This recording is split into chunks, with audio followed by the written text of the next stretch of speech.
Okay, so basically relation between speed frequency, तो relation between speed frequency and wavelength, तो हम यहाँ पे भाई साहब क्या बोल सकते हैं, what is speed, speed will be equal to lambda into frequency। ठीक है, अभी हमने देखा भाई साहब फ्रीक्वेंसी क्या है, 1 बाई टाइम पीरियड है, तो स्पीड को अपन क्या बोल सकते हैं, lambda into 1 upon time period, तो velocity is equal to lambda by time period. ठीक है, फ्रीक्वेंसी का यूनिट क्या हो जाएगा भाई साहब, मीटर पर सेकंड, लैम्डा का यूनिट हो जाएगा आपका मीटर, सॉरी अपना वेलोसिटी का यूनिट हो जाएगा मीटर पर सेकंड, लैम्डा का यूनिट हो जाएगा मीटर, और फ्रीक्वेंसी का यूनिट हो जाएगा पर सेकंड, और इसको अपन हर्ट्ज भी बोल सकते हैं। ठीक है, we can also call this as hertz. Okay, तो आपका भाई साहब रिलेशनशिप क्या है, speed is equal to distance upon time. If we consider the distance travelled by the sound wave in one time period, then we get wavelength upon time period is lambda by T.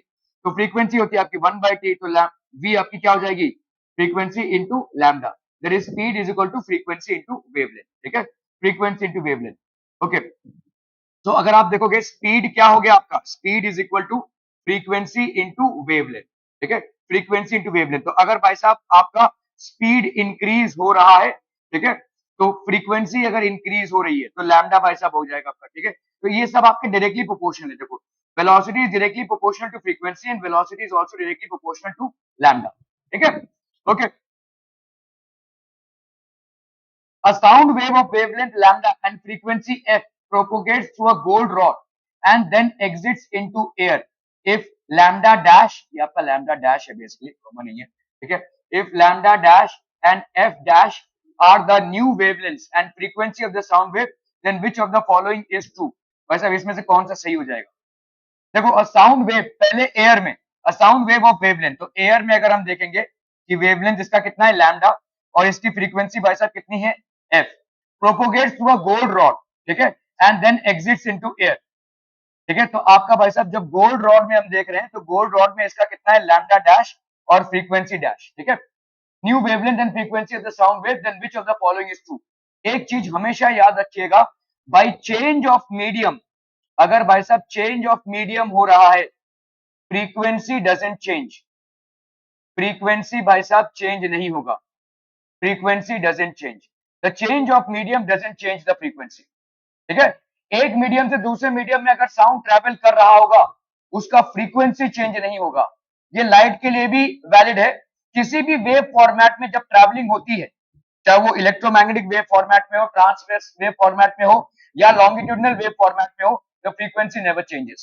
ठीक है, okay, सो आपका भाई साहब ये air है और ये gold है, ये लैम्डा हो गया, ये लैम्डा डैश हो गया, ये फ्रीक्वेंसी हो गया, ये फ्रीक्वेंसी हो गया।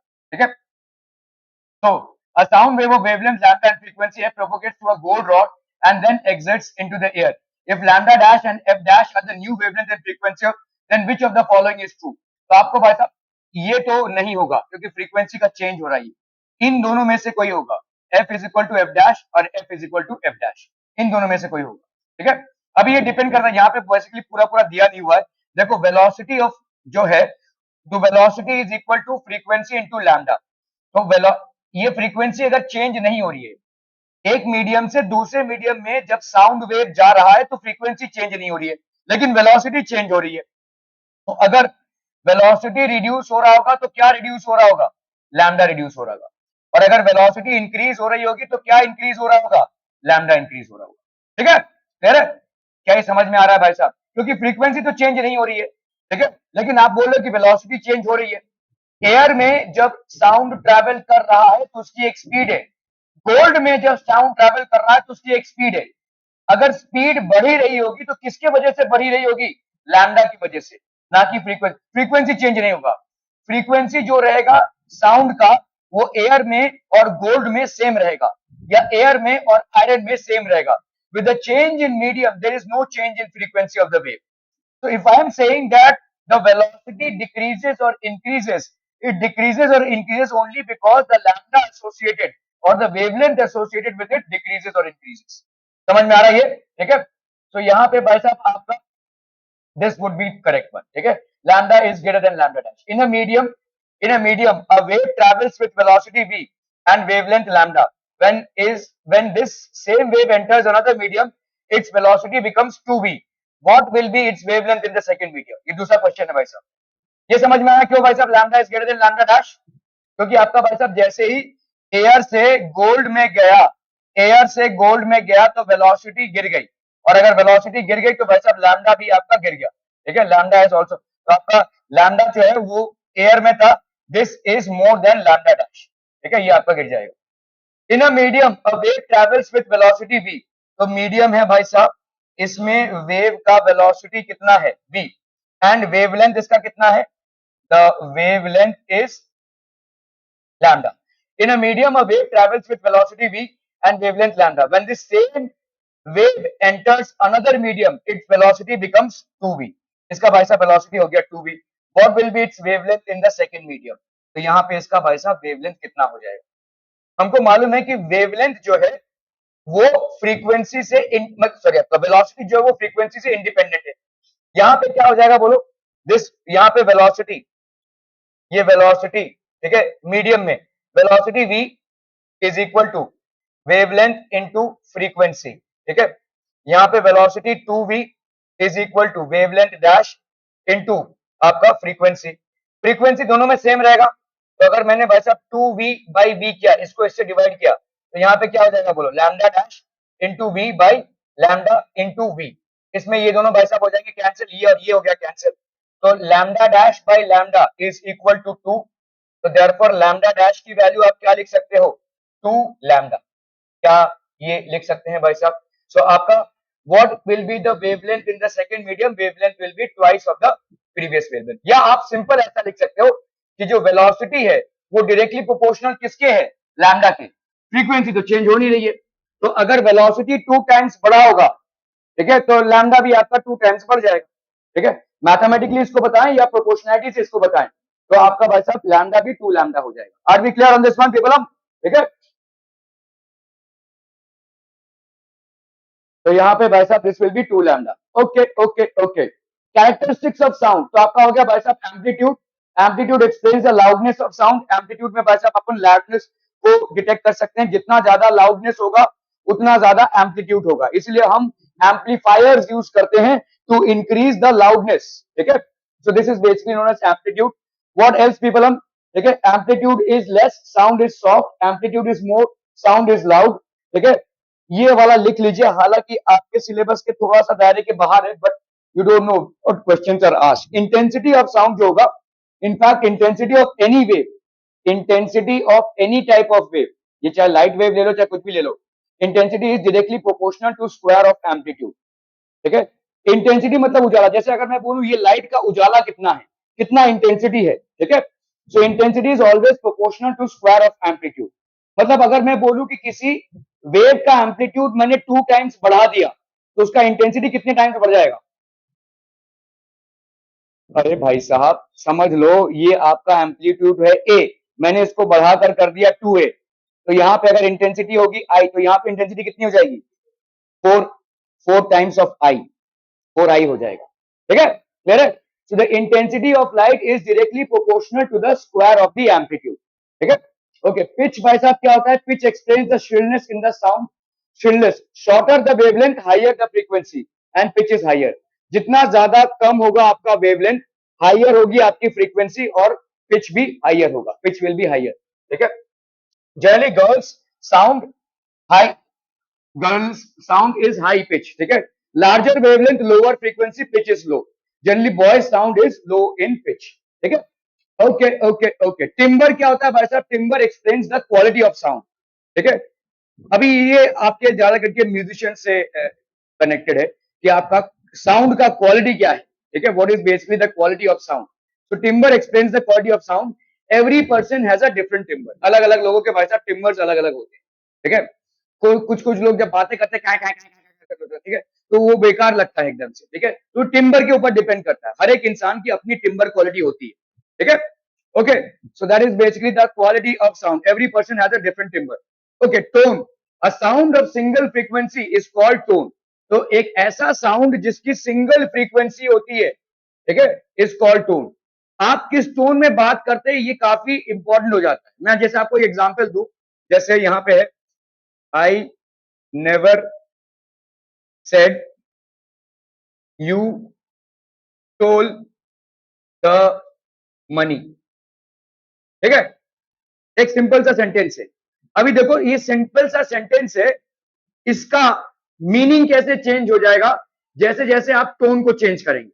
ठीक है, जैसे मैं अगर यहां पे जोर दूं, आई never said you stole the money, मैंने नहीं बोला भाई साहब, हो सकता है किसी और ने बोला, इसका मतलब ये है।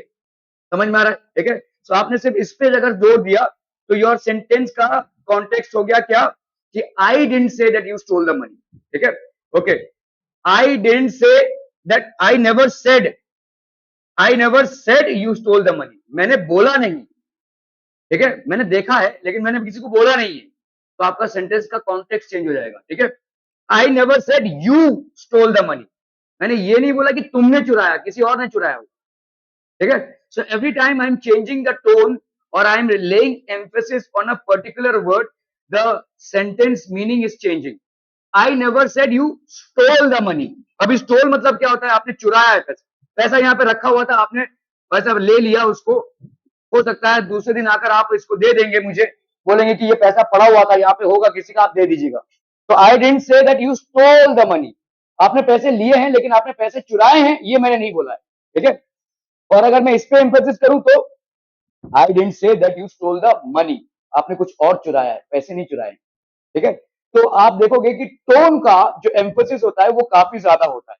जैसे आपने बोला, आपने देखा होगा लोग अक्सर आर्ग्यूमेंट करते हैं, watch your tone, don't talk to me in that tone. ठीक है, क्योंकि टोन आपके इमोशंस को कन्वे करता है, आपका जो गले का जो आप जिस तरीके से बात कर रहे हैं वो टोन जो है आपका, वो आपके इमोशंस को कन्वे करता है। ठीक है, सो टोन इज व्हाट बच्चा, हालांकि यहाँ पे हम साइंस पढ़ रहे हैं तो it has no place for emotions. तो फ्लैट तरीके से अगर हम देखेंगे टोन क्या होता है, a sound of single frequency is called a tone, मतलब जिसमें कोई वेरिएशन नहीं है, एक सिंगल फ्रीक्वेंसी से जब आप किसी साउंड को बोलते हैं तो that is called tone, flat. ठीक है, एक एक तरीके का इस फ्रीक्वेंसी है, इसमें कोई उतार चढ़ाव नहीं है, फ्रीक्वेंसी में कोई चेंज नहीं है। ठीक है, that is called a tone science में। ठीक है, ओके, तो टोन आपके भाई साहब माइनर डायटोनिक होता है, मेजर डायटोनिक होता है, प्लेड इन ओल्डन डेज। ठीक है, ये भाई साहब म्यूजिक की चीजें हैं, played nowadays, major diatonic. ठीक है, एक्सप्रेसेस सैडनेस, एक्सप्रेसेस हैप्पीनेस। ठीक है, तो आपका भाई साहब ये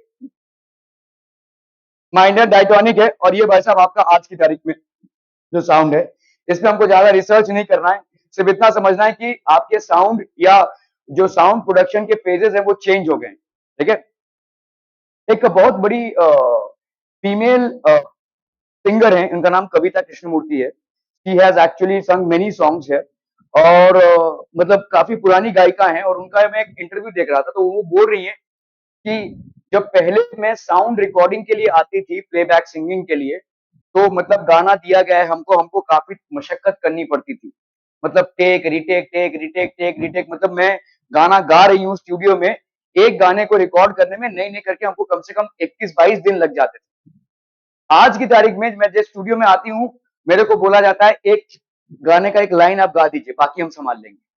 तो आपकी आज की तारीख में आपका जो मशीनरी है या जो सब आपके साउंड टेक्स के वो हैं, वो बहुत ही ज्यादा भाई साहब सोफिस्टिकेटेड है, वो आपके साउंड के फ्रीक्वेंसी को ले लेंगे और उसी से पूरा गाना बना डालेंगे। आज की तारीख में आप सुन रहे होंगे कि भाई साहब आपका वॉइस अगर एआई में कैप्चर हो जाता है तो उस वॉइस से हम कुछ भी बुलवा सकते हैं। ठीक है, आप सुन रहे होंगे कि किसी को फोन कॉल आया और किसी परिवार वाले ने फोन किया है कि मेरा एक्सीडेंट हो गया है, जल्दी से पैसे ट्रांसफर कर दो, ये है वो है, लेकिन एक्चुअली में उस पर्सन का कुछ लेना देना ही नहीं है। यहाँ पे आपकी एआई क्लोनिंग ऑफ वॉइस हो गई है, उस एआई को अगर आपने क्लोन कर लिया तो उस वॉइस से आप कुछ भी करवा सकते हैं ना। ठीक है, सो इस तरीके का अभी चल रहा है। ठीक है, okay, so this is basically major note क्या होता है, the sound which is produce due to mixture of different frequencies is called a note. ठीक है, तो नोट इज अ साउंड, तो आप देखोगे जो म्यूजिशियंस जो करते हैं वो यही करते हैं कि मतलब कौन से म्यूजिकल इंस्ट्रूमेंट को यूज करके वो बेसिकली नोट प्रोड्यूस कर रहे हैं, the sound which is produce due to a mixture of different frequencies is called a note.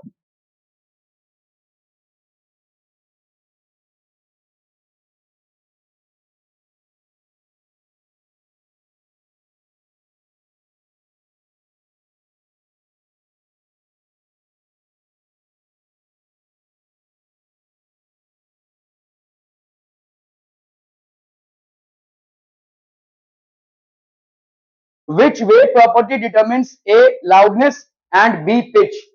कौन सा प्रॉपर्टी डिटरमिन करेगा? लाउडनेस को और पिच को। ठीक है, तो आपका loudness will be determined by the amplitude and pitch will be determined by the frequency.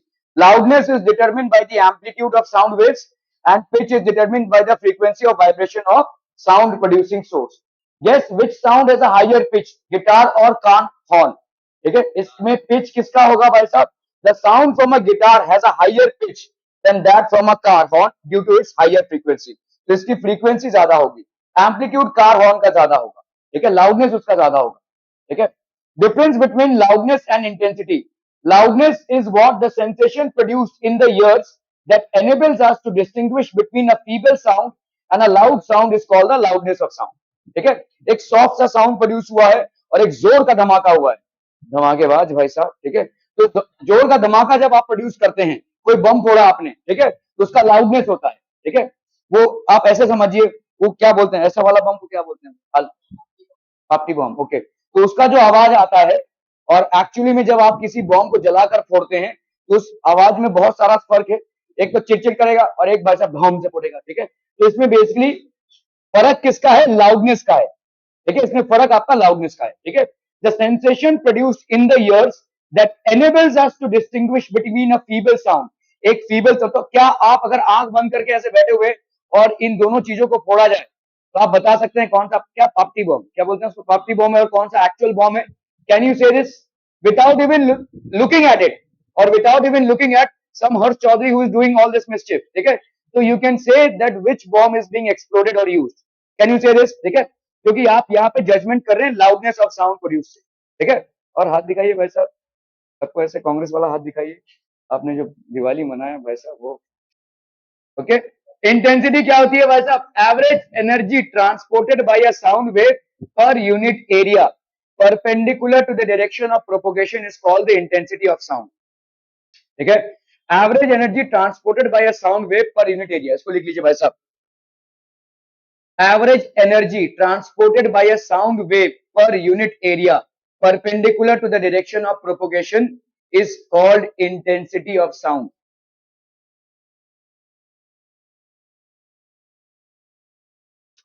आप एक बहुत बड़े स्पीकर के सामने खड़े हो जाइए.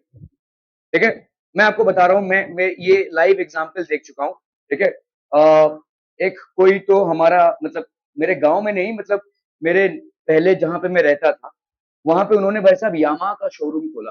ठीक है, यामा स्पीकर्स होते हैं और ये भाई साहब बहुत जोर से बजते हैं. ठीक है, तो उन्होंने यामा का शोरूम खोला, यामा स्पीकर्स. यामा के भाई साहब बाइक्स आते हैं, बैटरीज आती है, बहुत सारी चीजों में है. तो यामा के जो स्पीकर्स होते हैं वो काफी महंगे भी होते हैं और उनकी इंटेंसिटी भी काफी ज्यादा होती है. तो इन्होंने जब उस स्पीकर का शोरूम खोला तो ऐसे ग्लासेस थे उनके. ठीक है, और ऐसा ग्लास था. पहला दिन भाई साहब यामा के शोरूम में उन्होंने मतलब पब्लिक को अट्रैक्ट करने के लिए वॉल्यूम फट से बढ़ा दिया और ये जो ग्लास था ये पूरा चकनाचूर हो गया भाई साहब, मेरे सामने धप से ऐसे फटा. ठीक है, कोई बॉम्ब नहीं फूटा, लेकिन इतना ज्यादा भाई साहब इसका था जो इंटेंसिटी, द ग्लास एक्सप्लोडेड. ये पूरा टुकड़ा टुकड़ा हो गया, ऐसे एन एक्सीडेंट हैज हैपेंड और अ ब्लास्ट हैज हैपेंड. ठीक है, उन्होंने सीधा मतलब वॉल्यूम को मैक्सिमम ही करके रखा था, सिर्फ बटन को ऑन किया और धम से ये फूट गया. ठीक है, सो ये क्यों हो गया? क्योंकि इंटेंसिटी संभाल नहीं पाया भाई साहब. ये जो इंटेंसिटी थी साउंड की इतनी ज्यादा थी कि वाइब्रेशन बहुत ज्यादा हुआ. तो ये जो ग्लास है इसका वाइब्रेशन हुआ और इट कोलैप्स्ड. ठीक है, it collapsed. So the average energy transport, तो आप समझिए साउंड के साथ एक एनर्जी ट्रांसपोर्ट होती है. आप अगर किसी स्पीकर के सामने खड़े होंगे तो आप उस एनर्जी को फील कर पाएंगे. जब आपने सुना रहेगा, मतलब कोई स्पीकर है भाई साहब उसके सामने आप खड़े होंगे, ऐसा लगता है कि भाई साहब अंदर ही अंदर कुछ हो रहा है ना. तो ये क्यों होगा? क्योंकि आपका भाई साहब जो वाइब्रेशन है वो आपके अंदर ही अंदर ट्रैवल होगा आपके सेल्स तक. This vibration will travel obviously. तो ये आपका एनर्जी जो है, द एवरेज एनर्जी. ये रिक्शा वाला जो लोग चलाते हैं कभी कभी वो डूम डूम डूम डूम चलाते हैं भाई साहब, उस रिक्शे में बैठ गए तो उल्टी उल्टी आ जाएगी मेरे को तो. ठीक है, आप सोचिए कितना जोर से वो एनर्जी ट्रांसफर हो रहा होगा.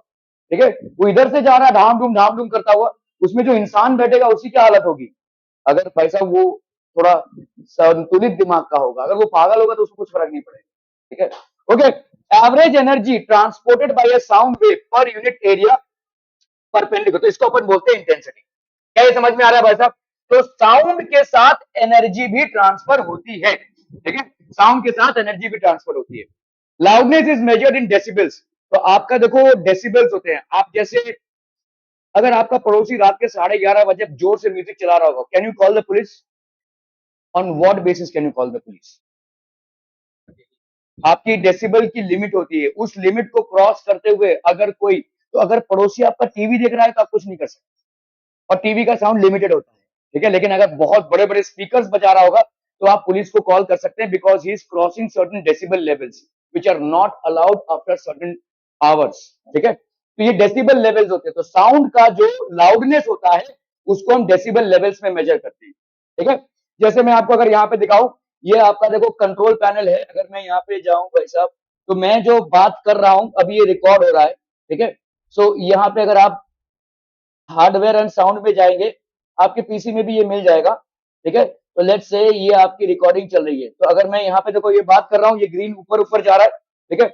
इसको अगर मैं यहाँ पे रिकॉर्ड करूं तो आप पे देखो लेवल्स हैं, तो ये इस लेवल पे अगर मैं क्लिक करूं, ये आपको कंप्यूटर में मिल जाएगा। देखो यहाँ पे डेसिबल लेवल +10 डेसिबल, ये आपका decibel. These are basically decibel levels. तो ये तो यहाँ पे कंप्यूटर में चेक हो रहा है, लेकिन there is certain decibel level which you can not cross, ठीक है, आफ्टर सर्टेन आवर्स। आप एक टाइम के बाद उस डेसिबल लेवल को क्रॉस नहीं कर सकते। इनफैक्ट अगर आपने कोई इंडस्ट्री डाली रेसिडेंशियल एरिया में भी और बहुत ज्यादा साउंड प्रोड्यूस हो रहा है, तो आपके ऊपर केस बन सकता है। यू कैन नॉट, जैसे फैब्रिकेशन वाले हैं, ये कांक मुंह ऐसा आवाज होता रहता है, वैसा ब्रेकर्स की आवाज होते रहते हैं, ये फिर भी इसको आप फिर भी बर्दाश्त कर सकते हैं। लेकिन हेवी इंडस्ट्रीज जो होती है वो इतनी हेवी होती है कि भाई साहब आपको एक दूसरे से आप बात भी नहीं कर पाएंगे, ठीक है। At times you can not even talk to each other. तो इस तरह के डेसिबल लेवल्स रेसिडेंशियल एरियाज में अलाउड नहीं है। इसीलिए आप देखोगे रेसिडेंशियल एरियाज में फैक्ट्रीज या इंडस्ट्रीज का सेटअप नहीं होता, क्योंकि ये decibel levels huge amount of sound pollution करते हैं। आपको अंदाजा भी नहीं होगा, जो शानो शौकत से आपने अपनी दिवाली मनाई है और 20 दिन से मन ही रही है भाई साहब, इसके चलते एनवायरमेंट में इतना ज्यादा डेसिबल पोल्यूशन लेवल्स होता है, you are not even aware of this, ठीक है। आपको ये मालूम या अंदाजा नहीं होगा। आप तो मजे मारने के लिए ये कर लेते हैं, लेकिन हर एक इंसान जो हर एक कोने में कोई ना कोई बॉम्ब फोड़ रहा होगा, उसके लिए जो ये पूरे एनवायरमेंट में डेसिबल लेवल का उल्टा सीधा होता है, we are not even aware of this, और इसके लॉन्ग टर्म इंपैक्ट्स होते हैं। आप शायद जवान हैं या आप बहुत यंग हैं, इसको फील नहीं कर पाएंगे, लेकिन जब आप 40 क्रॉस करेंगे, या आज की तारीख में तो 30 क्रॉस करने पे भी लोग ब्लड प्रेशर के पेशेंट हो जाते हैं, एंग्जाइटी के पेशेंट्स हो जाते हैं, और इसमें आपके ये डेसिबल लेवल्स बहुत ज्यादा मैटर करते हैं। जितना ज्यादा डेसिबल लेवल जाएगा उतना आपका ब्लड प्रेशर शूट अप होगा। You will not even realise, आपको वो साउंड पसंद हो या ना पसंद हो, लेकिन वो हर एक बॉम्ब जो आप जोर से फोड़ रहे हैं, किसी का भाई साहब डेसिबल लेवल अंदर ही अंदर भाई साहब उसके ब्लड प्रेशर को शूट अप कर रहा है, ठीक है। सो ये होगा ही। Loudness is measured in decibel levels, okay. Intensity is measured in watts per square metre, so this is measured in watts per square metre. Intensity is measured in watts per square metre.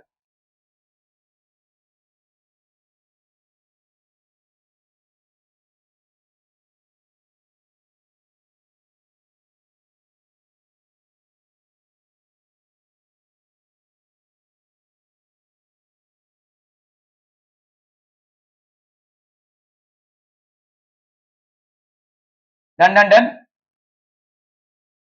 SI unit of work is joule, SI unit of power is watt, ठीक है। Okay, consider the following sound waves marked as A, B, C and D. A, B, C and D, ठीक है। ये आपके sound waves हैं A, B, C and D, okay. Question है which two waves represent sound of same loudness but different pitch। याद रखिए loudness क्या है, एम्पलीट्यूड पे डिपेंड करता है, जिसका सेम एम्पलीट्यूड होगा उसका सेम लाउडनेस होगा। और पिच किस पे डिपेंड करता है, फ्रीक्वेंसी पे। जिसका फ्रीक्वेंसी कम या ज्यादा होगा, जिसका फ्रीक्वेंसी ज्यादा होगा मतलब ज्यादा वेव्स पर सेकंड, उसका भाई साहब पिच हायर होगा। जिसके नंबर ऑफ वेव्स कम होंगे पर सेकंड, उसका फ्रीक्वेंसी लोअर होगा, ठीक है। Lower the frequency lower the pitch, higher the frequency higher the pitch. तो यहाँ पे आपसे पूछा है which two waves represent sound of same loudness. Loudness भाई साहब आपका सेम है but different pitch. Loudness same different pitch. देखो यहाँ पे लाउडनेस क्या है, यहां से देखो ये एम्पलीट्यूड हो गया और ये एम्पलीट्यूड हो गया, क्या ये दोनों डिफरेंट है? तो ये भाई साहब नहीं होगा, ठीक है। अभी हम इस पे आते हैं, देखो ये यहां से गया और ये यहां से गया, क्या दोनों सेम है? नहीं है? अच्छा जी, ये भाई साहब यहां तक आ रहा है, ये भाई साहब यहां तक आ रहा है, क्या ये दोनों सेम है कि नहीं है? ठीक है, तो अगर एम्पलीट्यूड आपका सेम होगा तो लाउडनेस सेम होगा। और फ्रीक्वेंसी देख लीजिए भाई साहब, एक सेकंड में भाई साहब, एक दो, ये भाई साहब फ्रीक्वेंसी इसमें अलग अलग है। ठीक है, इसमें भी देख लो भाई साहब फ्रीक्वेंसी अलग अलग है। तो विच टू सेसेस, तो आपका वेव्स ए एंड सी अगर आप देखोगे तो हाँ भाई साहब ए, तो इधर देखो इसका पॉइंट इधर, इसका पॉइंट इधर, इसका पॉइंट इधर, इसका पॉइंट इधर, तो इन दोनों का भाई साहब एम्पलीट्यूड सेम है। अगर मैं एक स्ट्रेट लाइन ड्रॉ करूं तो ये दोनों का एम्पलीट्यूड सेम आ रहा है भाई साहब। ठीक है, यहाँ पे ये दोनों का एम्पलीट्यूड सेम आ रहा है, ये छू नहीं रहा है इसको। तो इन दोनों का एम्पलीट्यूड सेम आ रहा है, लेकिन फ्रीक्वेंसी देखो अलग अलग है। The frequencies are different, number of waves में डिफरेंस है। ठीक है, so waves A and C, state whether all these sound waves are produced by same vibrating body or different vibrating bodies। क्या सेम वाइब्रेटिंग बॉडी से ये sound waves produce होंगे या different vibrating body से sound wave produce होंगे? ठीक है, तो answer is same vibrating body, they will be produced by the same vibrating body. तो क्या हुआ, क्या तुम डिफरेंट फ्रीक्वेंसी के साउंड प्रोड्यूस नहीं कर सकते? Am I not the same body who can produce different frequency sounds? क्या मेरा फ्रीक्वेंसी हमेशा सेम ही रहेगा? अभी जब मैं आपसे बात कर रहा हूं, कभी आप मेरा फ्रीक्वेंसी ज्यादा है, कभी कम है, इज एब्सोल्युटली फाइन। ठीक है, तो सेम बॉडी से वाइब्रेट होकर क्या, देखो यहाँ पे जो क्वेश्चन पूछा गया है उसका कॉन्टेक्स्ट समझो कि हो सकता है ये डिफरेंट बॉडीज से हो, ऐसा कुछ नहीं है, हो सकता है ये डिफरेंट बॉडीज से हो, लेकिन क्वेश्चन पूछने का तात्पर्य ये है कि क्या सेम बॉडीज से भी हो सकती हैं, तो उसका आंसर भाई साहब करेक्ट। ठीक है, सेम बॉडी क्या different loudness of sound produce कर सकते हैं? क्या आप चिल्लाकर बात कर सकते हैं? क्या आप सॉफ्टली बात कर सकते हैं? बिल्कुल। क्या आप अपनी फ्रीक्वेंसी को चेंज कर सकते हैं? बिल्कुल। तो क्या आप अकेले ही ये सारे साउंड प्रोड्यूस कर सकते हैं? यस। तो क्वेश्चन का कॉन्टेक्स्ट ये नहीं है कि बॉडी सेम है या डिफरेंट, आप कैसे जानेंगे भाई साहब? How will you know? आपको बोला थोड़ी है भाई साहब ये, और ना ही आपको दिख रहा है। तो क्वेश्चन का कॉन्टेक्स्ट समझिए, क्वेश्चन का कॉन्टेक्स्ट ये नहीं है कि भाई साहब सेम बॉडी है कि डिफरेंट बॉडी है, क्वेश्चन का कॉन्टेक्स्ट ये है कि क्या सेम बॉडी ये चारों साउंड्स प्रोड्यूस कर सकता है? तो the answer is yes, a same body is capable of produce. क्या आप जब गिटार बजा रहे हैं तो गिटार में आप अलग अलग फ्रीक्वेंसी नहीं बजा सकते? बिल्कुल बजा सकते हैं वैसे। ठीक है, गिटार के तार को आप टाइट करेंगे तो फ्रीक्वेंसी भाई साहब उसकी चेंज हो जाएगी, गिटार के तार को आप ढीला करेंगे तो उसकी फ्रीक्वेंसी चेंज हो जाएगी। तबला जो आप बजाते हैं उसमें भी भाई साहब आप टाइट या ढीला कर सकते हैं। आप जब स्किन को, जो तबले का जो मेम्ब्रेन है उसको भाई आप ढीला करेंगे तो उसकी फ्रीक्वेंसी अलग हो जाएगी, उसको टाइट करेंगे तो उसकी फ्रीक्वेंसी अलग हो जाएगी। ठीक है, so is there a scope of changing the frequency and the amplitude from the same body? The answer is yes. ठीक है, which vibrating body or bodies have generated the sound wave shown here? तो आपके भाई साहब कौन से vibrating bodies हैं? कुछ भी हो सकता है भाई साहब, ट्यूनिंग फॉक हो सकता है, एनिमल हो सकता है, ह्यूमन बीइंग हो सकता है, इट कैन बी एनीथिंग। ठीक है, okay. Which of the two graphs, one और two, representing human voice is likely to be a male voice? तो आपके दो ग्राफ्स दिए हुए, देखो ये वाला एक ग्राफ है, देखो यहां से स्टार्ट हो रहा है, ये वन वाला ग्राफ फॉलो कर, देखो ये वाला। ठीक है, ये वाला ग्राफ, और आपका टू वाला ग्राफ देखो, टू वाला ग्राफ ये वाला ग्राफ है। ठीक है, तो फीमेल वॉइस कौन सा होता है? जिसकी फ्रीक्वेंसी हायर होती है, क्योंकि उनका पिच हायर होता है। तो यहां पे आपको देखो फ्रीक्वेंसी किसकी हायर है, number of waves per second किसका हायर है? सेकंड वाले का। देखो भाई साहब सेकंड वाला कितना हो रहा है, ये भाई साहब यहां पे अगर मैं यहां से स्टार्ट करूं तो देखो ये एक वेव हो गया, ये वन वेव। ठीक है, फिर भाई साहब ये हो गया आपका टू वेव्स, फिर भाई साहब ये हो गया आपका थ्री वेव्स, फिर ये भाई साहब हो गया आपका, ये हो गया आपका फोर वेव्स, ये हो गया आपका फाइव वेव्स, और ये मिलाकर आपका ऑलमोस्ट सिक्स वेव्स हो गया। बड़े वाले ग्राफ को देखो, ये भाई साहब कम वेव्स बना रहा है। तो which one is of higher frequency? The second graph is of higher frequency. तो which of the two graphs, one or two, representing a human voice is likely to be a male voice? So one will be of male voice. Why? Male voice has a lower frequency and a lower pitch as well. ठीक है, so male voice has a lower frequency comparatively and a lower pitch as well. ठीक है, clear है? Okay. Since the pitch and the frequency of a male voice is lower than the pitch of a female voice, the vibrations of graph 2 represent a higher frequency and higher pitch. तो आपका भाई साहब graph 2 जो होगा वो female voice होगा, graph 1 जो होगा वो मेल वॉइस हो जाएगा। Are we clear? बहुत है बढ़िया भाई साहब। The following figure shows the wave shapes of two sounds of same frequency. Which of these is likely to represent the sound produced by a car horn? ये आपका देखो आपका एम्पलीट्यूड कम है और यहाँ पे भाई साहब एम्पलीट्यूड ज्यादा है, ठीक है। ये आपका वेव डिस्टर्बेंस है, दिस इज वेव डिस्टर्बेंस। तो आपका भाई साहब ये सॉफ्ट साउंड होगा, ठीक है, क्योंकि आपका एम्पलीट्यूड लेस है। ये एम्पलीट्यूड देखो ये वाला, दिस इज लेस। और ये भाई साहब आपका भाई साहब लाउडर साउंड होगा क्योंकि एम्पलीट्यूड ज्यादा है। तो which of them is likely to be that of a car horn, भाई साहब बताएंगे, because its amplitude is large. Car horn को हम देते ही है ताकि सामने वाला, ठीक है, तो हमारा पर्पस यही होता है, ठीक है। भाई साहब सिग्नल लगा हुआ है फिर भी पीछे से कार हॉर्न दिए जा रहे हैं, क्या पता नहीं, ठीक है। तो यहाँ पे एम्पलीट्यूड इज लार्ज, ठीक है, this is basically amplitude is large. आपको मालूम है फॉरेन कंट्रीज में, स्पेशली इन यूएस में, बहुत सारे ट्रैफिक रिलेटेड केसेस बनते हैं। ट्रैफिक रिलेटेड केसेस में एक केस होता है जब आपने गलत जगह पे पार्किंग कर दी हो। अगर आप भाई साहब स्पीड लिमिट क्रॉस कर रहे हो, जैसे वहां पे ना, आप जब स्पीड, तो वहां पे कैमराज इंस्टॉल्ड है, वो आपके स्पीड को कैचअप कर लेते हैं। तो in a particular lane, if you are suppose to be at a particular speed and you have cross that speed, you will be fine. एक तीसरा तरीके का फाइन होता है जब आप फालतू का हॉकिंग करते हैं, ठीक है, when you are irrelevantly honking. Honking मतलब आप फालतू का भाई साहब कार हॉर्न कर रहे हैं, तो उसके लिए भी आपका फाइन बनता है। ये सब केसेस जो है यूट्यूब में आप देख सकते हैं, जो फॉरेन कंट्रीज के केसेस है ना, ये ज्यादा ट्रैफिक रिलेटेड जो केसेस हैं, उन पे कैसे कोर्ट हियरिंग हो रही है, यू कैन सी दैट। और उसमें भाई साहब ऐसे चालान करता है उनका कि आपका इतना फाइन लगेगा, पूरा डाल देते हैं हम लोग, ठीक है। हमारे यहाँ पे नहीं है, जैसे अरे सर कुछ अंदर ही अंदर, ऐसा वो सब नहीं चलता। ओके, सो आपका भाई साहब न्यूमेरिकल्स करेंगे type A. Okay, type A मतलब velocity is equal to lambda, that is wavelength into frequency. बहुत बढ़िया भाई साहब। इसका यूनिट क्या हो जाएगा, मीटर पर सेकंड। और फ्रीक्वेंसी का यूनिट क्या हो जाएगा, पर सेकंड या हर्ट्ज। और लैम्डा का यूनिट क्या हो जाएगा, मीटर। क्लियर है। Lambda is the wavelength, one wave उसका length. Frequency is number of waves per second, ठीक है। और ये हो गया velocity. Clear hmm, are we clear hmm on this one, हम पीपल, हम बहुत है बढ़िया भाई साहब, बहुत बढ़िया। Wavelength into frequency, speed is equal to distance upon time. Note when sound travels from one medium to another. ये भाई साहब बार बार आपको याद रखना है। बार बार मतलब आप जब तक साइंस से नाता रखेंगे, इस चीज को याद रखिएगा। 12 तक यही कॉन्सेप्ट चलता है, और गधे की तरह लोग भाई साहब इस चीज को भूल जाते हैं, ठीक है, कि फ्रीक्वेंसी भाई साहब ऑल्टर नहीं होती है। चाहे लाइट में ले लो, चाहे भाई साहब आप ले लो साउंड में, चाहे आप इलेक्ट्रोमैग्नेटिक वेव लो, चाहे आप मैकेनिकल वेव लो, चाहे आप ट्रांसवर्स वेव लो, चाहे आप longitudinal wave low. whenever waves are passing from one medium to another, their frequency never changes. Their velocity will change, their wavelength will change, but their frequency will never change. ठीक है, ये चीज को भाई साहब आज से जब तक आप साइंस पढ़ेंगे तब तक याद रखिएगा। ओ आ गया भाई साहब आइसबर्ग। ओके, टाइटैनिक फ्लो हो रही है भाई साहब। द ड्रॉइंग शोज, तो जैसे मैंने आपको बताया था, टिप ऑफ एन आइसबर्ग। इसको लगता है एक छोटा सा भाई साहब, एक तो कोई तो है, ठीक है, टुन्नू सा, लेकिन एक्चुअली में भाई साहब ये बड़ा पहाड़ रहता है नीचे।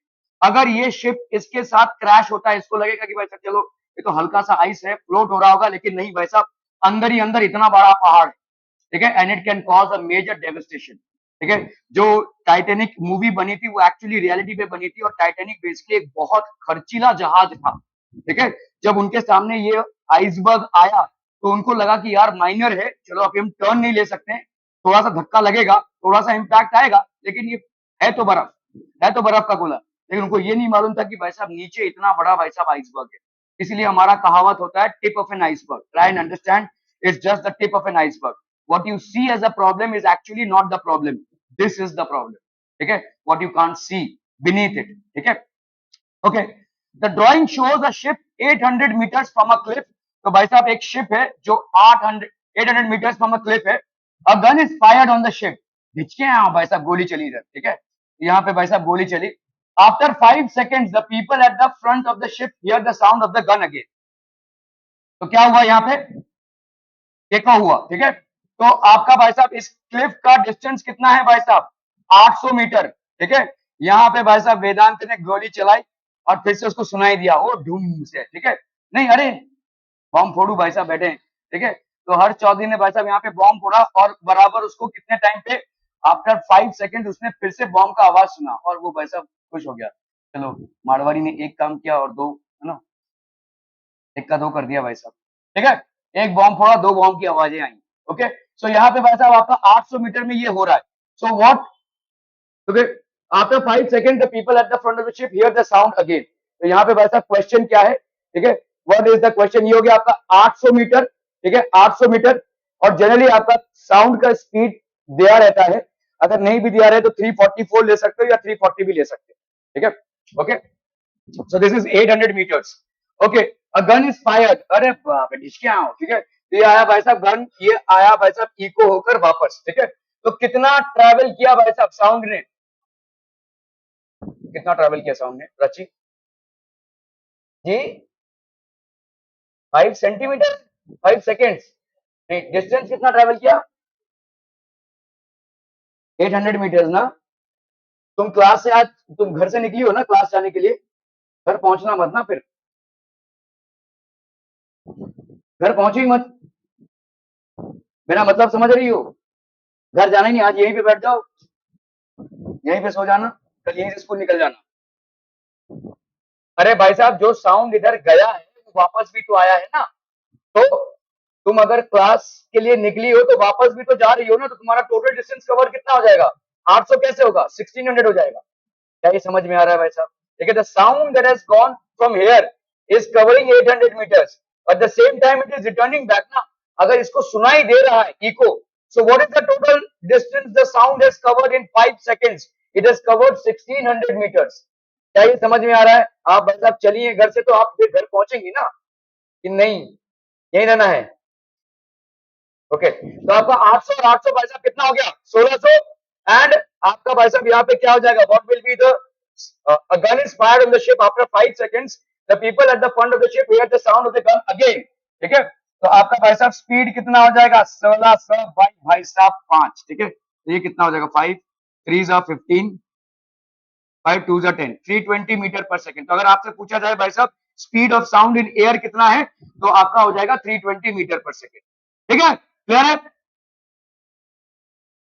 तो आप अगर इसको नेम दी इफेक्ट, इसको क्या बोलेंगे भाई साहब, इको इको इको, ठीक है, echo. Okay, what happens to the sound at the cliff, sound at the cliff is reflected back, ठीक है, distance travel by the sound in 5 seconds, तो ये होगा 1600, 1600, ठीक है। Okay, speed of the sound, तो आप भाई साहब यहाँ पे कर लो, distance from the cliff is 800, time taken to hear the echo 5 seconds to find name of the effect, name of the effect भाई साहब यहाँ पे क्या हो जाएगा, distance is equal to speed into time, name of the effect is echo, ठीक है, what happens to the sound at the cliff, the sound of the cliff gets reflected distance, so since people on the ship heard the echo after 5 seconds, distance traveled by the sound ये कितना हो जाएगा, 1600 meters, ठीक है। Okay, speed आपका कितना हो जाएगा, distance upon time that is 320 meters per second, ठीक है। Okay, two children are at opposite ends of an aluminium rod, one strikes the end of the rod with a stone, find the ratio of times taken by the sound wave in air and in aluminium to reach the second child, ठीक है। ये है भाई साहब हर्ष चौधरी, ये बहुत शोर मचाते हैं, ये आपका है भाई साहब एल्यूमिनियम रॉड, और इधर है वेदांत गाडगे, ठीक है। तो भाई साहब यहाँ पे क्या हो रहा है, ये शोर मचाएंगे भाई साहब, इनका नाम काम ही है शोर मचाना, और ये हो गया आपके वेदांत गाडगे, ठीक है। तो two children are the opposite ends of an aluminium rod, ये आपका एल्यूमिनियम रॉड है, ठीक है। One strikes the end of the rod with a stone, तो यहाँ से भाई साहब इन्होंने स्टोन मारा और स्ट्राइक किया, find the ratio of times taken by the sound, तो साउंड दो तरीके से पहुंच रहा है, एक तो यहां से एयर से, और एक भाई साहब ऐसे, ठीक है। आपको यहाँ पे ratio of the time taken आपको देखना है, तो आपका भाई साहब speed of sound in air कितना है, 346 मीटर पर सेकेंड है, और speed of sound in aluminium कितना है भाई साहब, 6420 मीटर पर सेकेंड है, ठीक है। अगर एयर से डिस्टेंस ट्रैवल हो रहा होगा तो कितना डिस्टेंस ट्रैवल हो रहा होगा, लेट्स से डिस्टेंस आपका कितना है डी, ठीक है। सो time taken for the sound to travel in air, that will be equal to distance traveled in air upon speed in air, so that will be भाई साहब आपका कितना हो जाएगा, distance upon 346, ठीक है। again time taken for the sound to travel through aluminum will be distance traveled in aluminum upon speed in aluminum, तो distance upon भाई साहब जरा, ठीक है। यहाँ पे आपसे क्या पूछा है, find the ratio of the time taken by the sound wave in air in aluminium, तो air and aluminium, ठीक है, air और aluminium, तो ये हो गया d by 346 और ये हो गया d by 6420, ये d और d भाई साहब हो गया कैंसिल, तो ये हो गया आपका 6420 और ये हो गया आपका 346, तो TA by T aluminium, ठीक है। तो यहाँ पे आपका कितना हो जाएगा बोलो? 346 217 the 34 2 3 the 6 2 32 the 64 2 1 the 2 और 0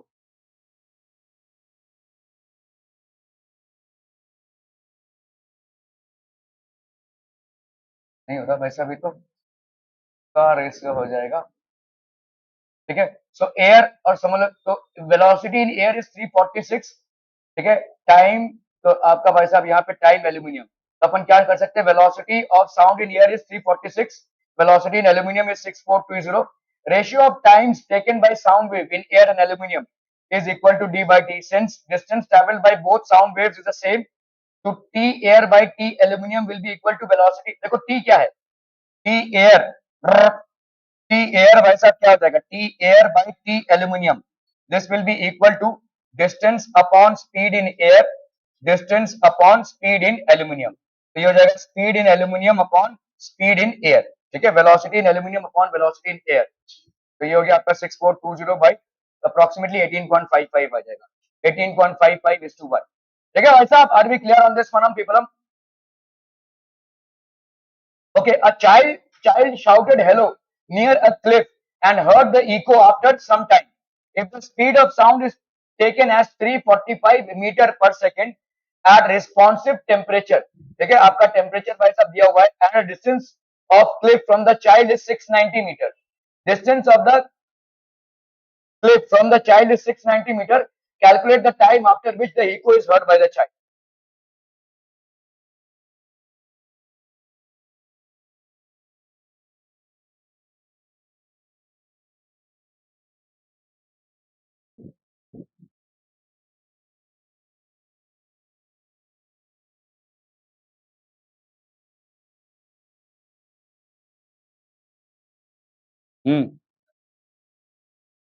क्या तू पागल अगल हो गया है क्या भाई साहब? नहीं करना है, अभी जा, अभी जो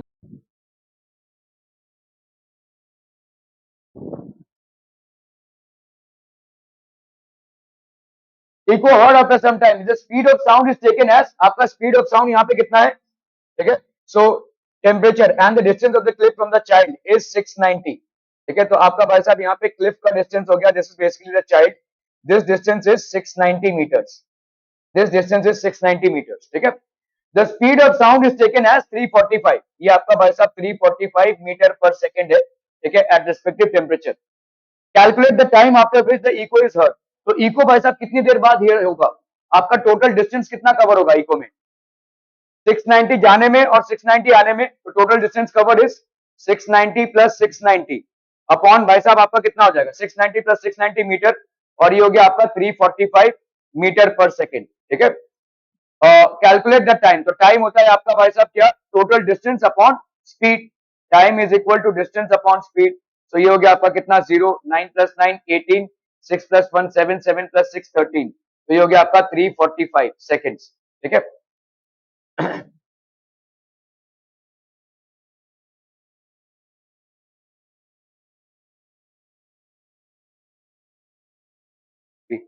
5 6 are 30, 5 9 are 45, 5 2 are 10, 5 7 are 35,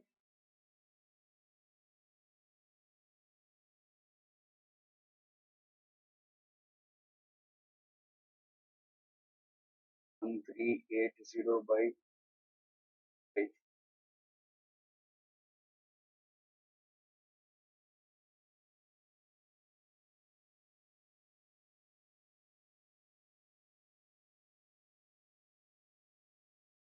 10,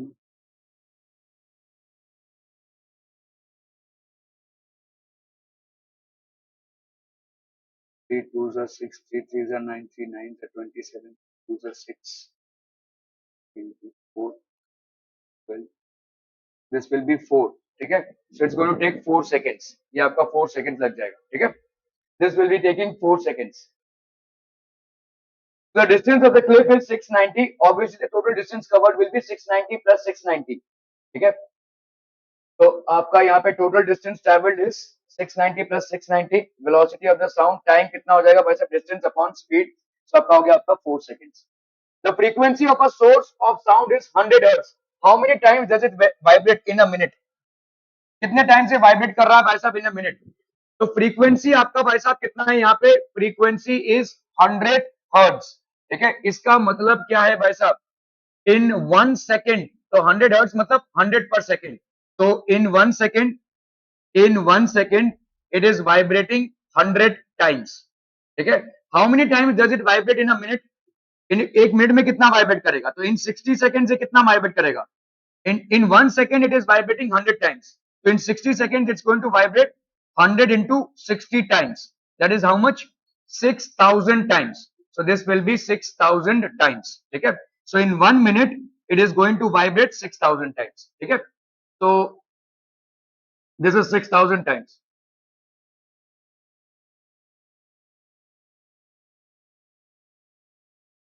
Okay, a person is listening to a sound of 500 hertz sitting at a distance of 450 meter from the source of the sound.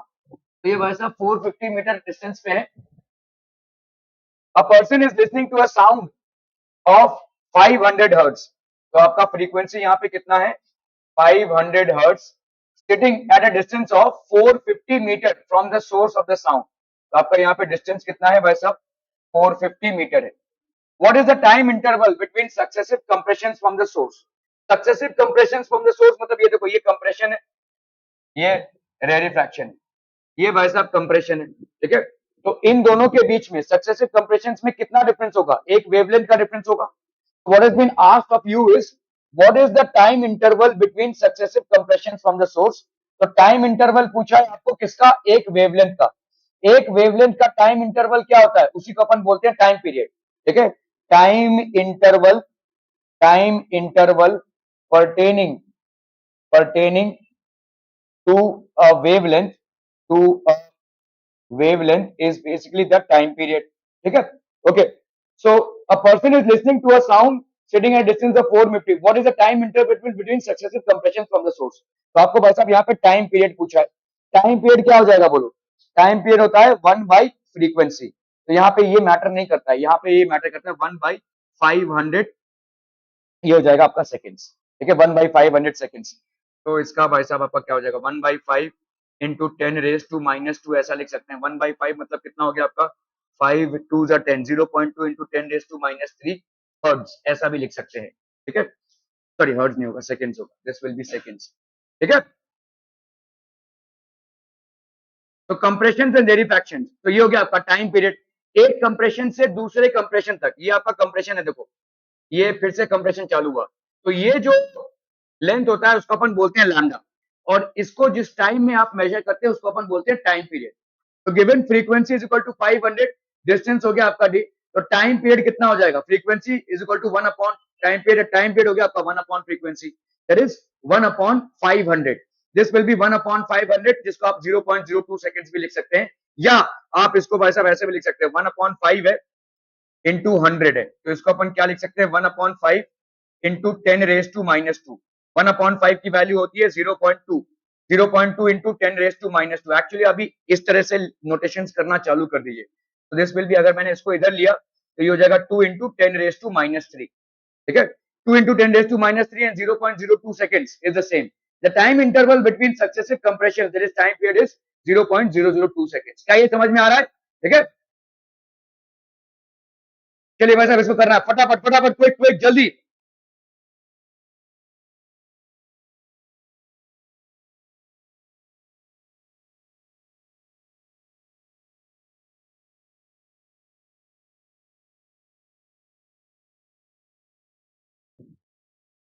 A sound wave has a frequency of 2 kilohertz. तो आपका भाई साहब यहाँ पे frequency कितना है? 2 kilohertz है। Kilo मतलब क्या होता है? 2 इंटू 10⁻³ हर्ट्ज। ये हो गई भाई साहब इसकी फ्रीक्वेंसी। इसको अपन फ्रीक्वेंसी को 2 इंटू 10⁻³ पर सेकेंड भी लिख सकते हैं। एंड वेवलेंथ यहाँ पे कितना है भाई साहब? 35 सेंटीमीटर। तो वेवलेंथ की वैल्यू हो गई 35 सेंटीमीटर। इसको मीटर में कन्वर्ट करेंगे तो 0.35 मीटर। तो ये हो गया भाई साहब आपका wavelength. How long will it take to travel 1.5 kilometre. तो आपको देखो वेवलेंथ दिया हुआ है और फ्रीक्वेंसी दिया हुआ है, इन दोनों से आप क्या निकाल सकते हैं? वेलोसिटी। वेलोसिटी होता है भाई साहब लैम्डा इनटू फ्रीक्वेंसी। तो ये वेलोसिटी हो गया lambda that is 0.35 into frequency that is 2 into 10⁻³ ठीक है। और ये हो गया भाई साहब आपका मीटर पर सेकंड। तो ये हो गया आपका कितना 35 इंटू 2 0.35 इंटू 2 ये हो गया आपका 0.7 इंटू 10⁻³ तो 0.7 इंटू 10⁻³ हो गया आपका 700 मीटर पर सेकंड। ये हो गई इसकी वेलोसिटी। क्या ये समझ में आ रहा है भाई साहब? ठीक है। वेलोसिटी क्या होती है लैम्डा इंटू फ्रीक्वेंसी तो उसके हिसाब से ये 700 मीटर पर सेकंड। ओके अभी आपको पूछा है कि कितना टाइम लगेगा 1.5 किलोमीटर को कवर करने के लिए। डिस्टेंस आपका कितना दिया हुआ है 1.5 kilometre. 1.5 kilometre means 1500 metres. Are we clear? ये 1500 मीटर होगा। ओके तो आपका टाइम कितना लग जाएगा? What is the time taken? Time will be equal to distance upon velocity that is how much 1500 metre upon 700 metre per second. तो ये metre और मीटर भाई साहब कैंसिल हो जाएगा ठीक है। So this will B how much 7 2 14 7 1 7 जो भी है 2.1 सेकेंड्स अप्रोक्सीमेटली। आप अगर यहाँ पे 15/7 कर रहे हैं तो 7 2 14 ये हो गया भाई साहब 1 7 1 7 7 4 20 2.14 seconds approximately. This will be the time taken. ठीक है क्लियर है? Okay okay okay. तो यहाँ पे आप देखो आपका 2 किलोहर्ट्ज मतलब हो गया 2000 हर्ट्ज। वेवलेंथ की वैल्यू हो गई 0.35 मीटर्स। डिस्टेंस की वैल्यू हो गई 1500 मीटर्स। तो टाइम टेकन कितना हो जाएगा भाई साहब आपका? This will be equal to 200 into 3.5 तो ये हो गया 700 metre per second. Distance upon velocity that is 1500/7 तो 2.14 या 2.1 जो भी है आपका 2.1 सेकंड्स हो जाएगा। Are we clear on this one people? Hmm okay so thus sound will take 2.1 seconds to travel a distance of 1.5 kilometers. Okay, that would be it from my end for today. Thank you so much for your valuable time.